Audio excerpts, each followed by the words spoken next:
Ben Anna Slav, Boğaziçi Gimnaziyanın 9. A klasın öğrencisi.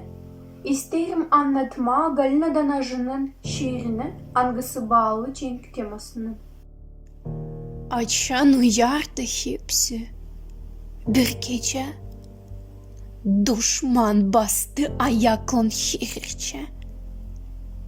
İnsan birden anlamır ne oldu. Bizim halkımızda asker doldu. Tamança gitmesiydi o çünkü. Hiç bakmadı kim fukara kim zengin.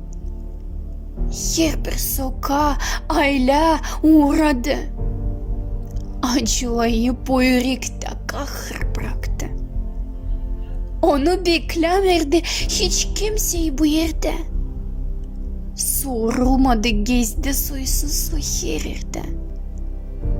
Karı, uşak, ihtiyar, o hiç aramadı.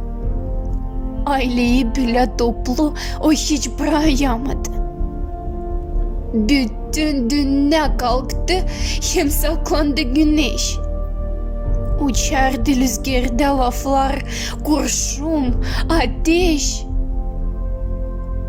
Pek çok insan kaldı yatma yerde. Dönemedi geri uşak sevmeyip de. O büyük derdi unutma sen. Sakın.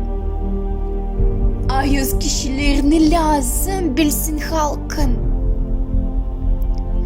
Bu yurtuyu biz hepsimiz karşılayacağız. Uşaklara büyüdükçe hep anlatacağız. Söylerim diz çöküp size. Çok sağ olun. Ay yaşarım ben bu güzelim yerde.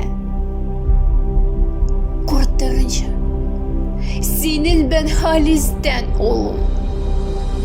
Seni metinleyeceğim ben her yerde.